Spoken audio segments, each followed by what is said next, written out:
A sad story coming out of California today. This tragic story began August 14th of 2025 when Rebecca Haro said her child was kidnapped. Her son, 7-month-old Emmanuel Haro, was kidnapped, she said, while she was changing his diaper in the parking lot of the Big Five. We'll go into more details on this, but first I want to cover some breaking news on this, and this is where the parents involved with this case have an attorney that is speaking out for them. Last we heard, police and investigators, including search groups that were helping the family try to locate the missing guy's baby, say that they quit cooperating with police. But that's not what their attorney says. Doesn't seem law enforcement is doing anything to find this child. He's holed up in his house with his family because they are not getting the support that they need. They have people trampling on their property. They have death threats being made. All of the reports I'm seeing on social media that Jake and his wife are running, have fled the country, have fled the jurisdiction, they're at their home. They're at their home, holed up, scared for their own safety, grieving for their son. I have personally spent time with Jake and have seen the emotions in his face. He is not in any way running, hiding, or doing anything to exhibit any behaviors of somebody that is trying to be deceptive in this case. And we've learned Jake pled guilty to child cruelty charges in a separate 2018 case out of Riverside County. According to court records, he's currently on probation for those charges after he was convicted and jailed in 2023 and is also facing additional charges for weapons possession. Rebecca Haro and Jake Haro are the parents of Emmanuel. Her mother says there's no way that this couple would hurt their baby. So let's do a recap here real quick. So on August 14th, Rebecca Haro says that they're at the football field with their family. Amanda says she leaves her family there and takes only her 7-month-old son, Emmanuel. They get in the car and they drive to Big Five.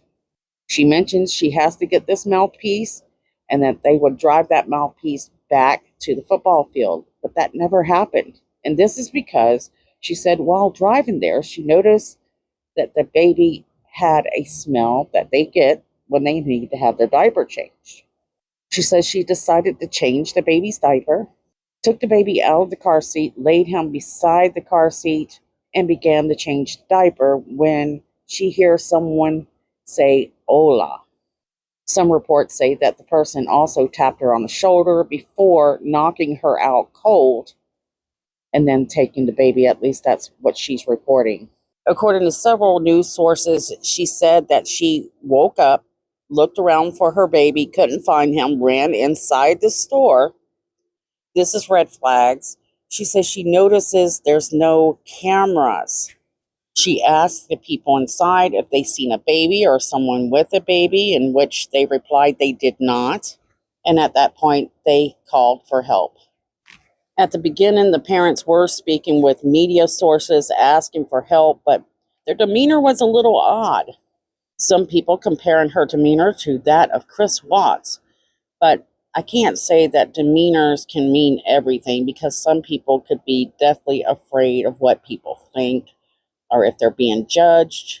But something that is definitely working against them is the fact that her man, Jake Haro, doesn't have a squeaky clean background. And we've learned Jake pled guilty to child cruelty charges in a separate 2018 case out of Riverside County. According to court records, he's currently on probation for those charges after he was convicted and jailed in 2023 and is also facing additional charges for weapons possession. So there you go. You hear that they have some sketchy background going on with Jake there. And when you put that together with a missing 7-month-old baby, you have to wonder, is he capable of doing something to the child? We don't know the whole entire story to that, so it's hard to know. Now, I know when this story first broke, we didn't have many details. We just heard how the baby was in the car. At one point, she was going to pick up something.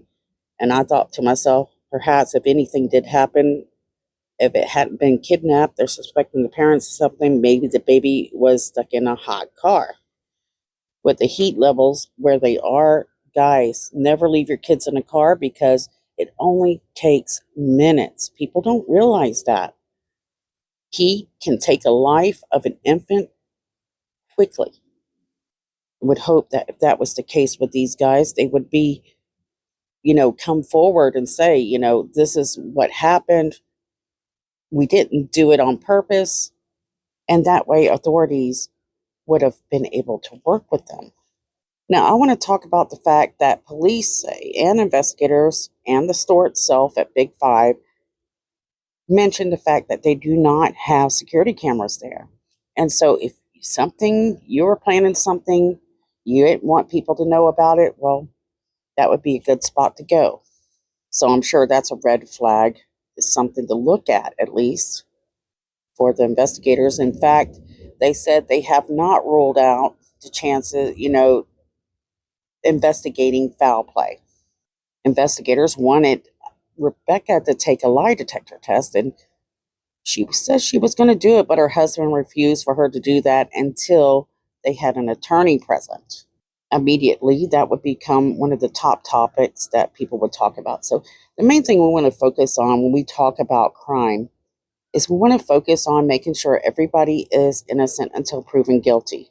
That we focus on the main thing that's important, and that is this baby. When we investigate these kind of things, we want to avoid the drama parts of it. So now there are facts you want to share that seem interesting in order to keep the story, people drawn to it, and so that people want to talk about it, so that they will keep their eyes out and recognize baby Emmanuel. Getting back to the focus of the story is, we were wondering how long had Emmanuel really been missing? Is this the truth? Are the parents telling the truth? If they are, then the information they give is crucial. But if they aren't, which there's always a chance, where do you actually begin looking? We learned that the husband realized that Rebecca was gone for a while when she went to the store that day, and he reached out to her, and she was chaotic. She was very upset. He had to catch a ride back up to the Big Five and try to help her find Emmanuel. Now, the grandmother, Mary Buhausen, said basically everything that Rebecca said, and then she adds a few more details to that, which has kind of alerted investigators time to time. According to Mary, the grandmother, she said they had just lost a grandson and was begging for the public's help. And the more that this family tried to focus on the baby, the more people were digging into this family's background and pulling out red flags. One of those red flags is Rebecca's brother, James, was convicted back in 2017 for the death of his girlfriend. She was shot in the center of her forehead in the bathtub, and they believe that James set it up or staged the scene to look like a suicide. So those are the kind of tips you're getting, because investigators have been tight-lipped on this case. We're learning also that they have discovered quite a bit of videos that they're working on and going through. Now, another thing that really stood out for me is they had a search group that was actually helping the family, but decided that they would pull the $5K that they offered for the return of the 7-month-old baby and pull back on their resources and quit searching. And this is because investigators stressed that they found these little inconsistent variations of what happened. First, we noticed that Rebecca had a black eye. We're hearing rumors that they can trace that black eye back to August 3rd, weeks before baby Emmanuel was allegedly kidnapped.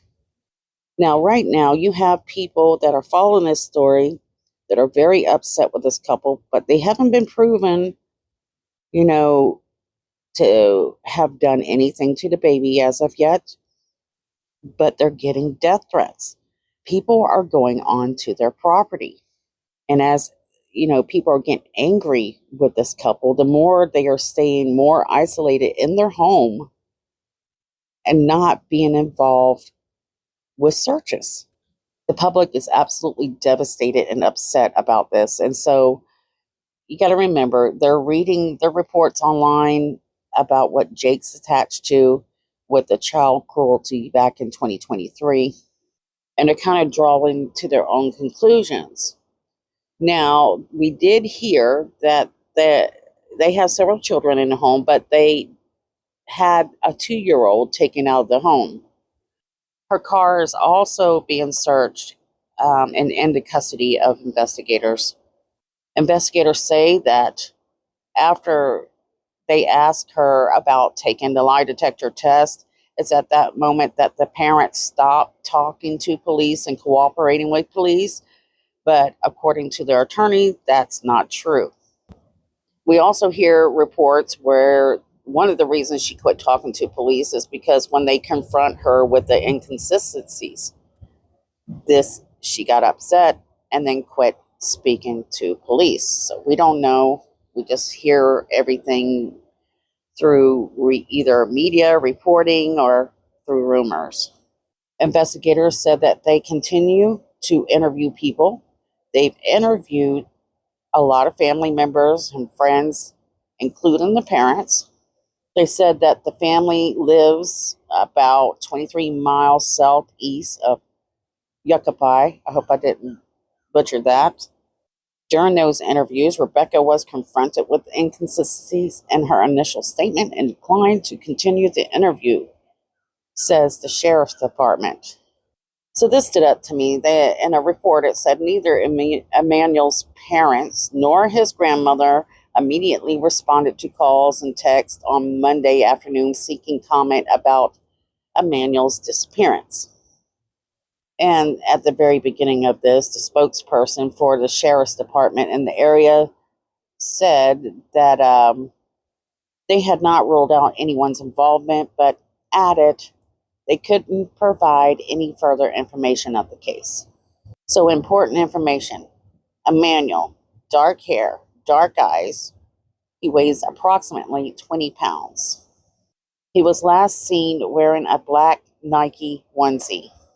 Now, we do know that they searched the couple's home. They even had canines and even were digging a few spots in their yard.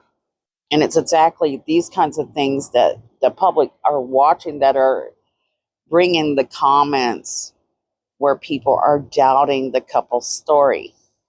Other reports say that police and investigators are actually intensifying the search for the 7-month-old Emanuel Haro. Also, due to the suspicions that investigators have on this case, the Sheriff's Specialized Investigations Division has assumed control of the case. So you try your best to stay non-biased through things like this because it's easy for media to turn things upside down and inside out and make it look a certain way depending on the source. But nowadays it's easy. You want to be fair and make sure people have justice, and you want to focus on that child. But when you hear things like this coming directly from the sheriff's office, it really draws a lot of doubts. And the fact that they have a 2-year-old child taken into protective custody by the Riverside County Child Protective Services, also makes you wonder what do they really know? Or is this just a precautionary thing? Because there's a lot of cases I've covered where they should have done something like that, but they didn't. Another red flag is, remember the foundation that was helping them search for the baby? Well, Daniel Chapman come out and said, quote, "Something isn't right in this whole picture," end quote. I'll keep looking over this case and seeing if I can get some interesting information for you guys. Right now, I just kind of was putting it together, so that's kind of why it's here and there and all over the place and not really a good timeline here. I do want to mention the fact that it's hard following stories like this because you have parents that you're looking at that you're not certain, which light they should be in, whether it be the light or the dark. Are they bad parents? Are they good parents? And then you have some people that they are so immensely affected by it that they feel like they need to go to their house and confront them and things like that. Don't do that, guys, because it could only mess things up worse. Just let the police do it and just hang in there and just hope.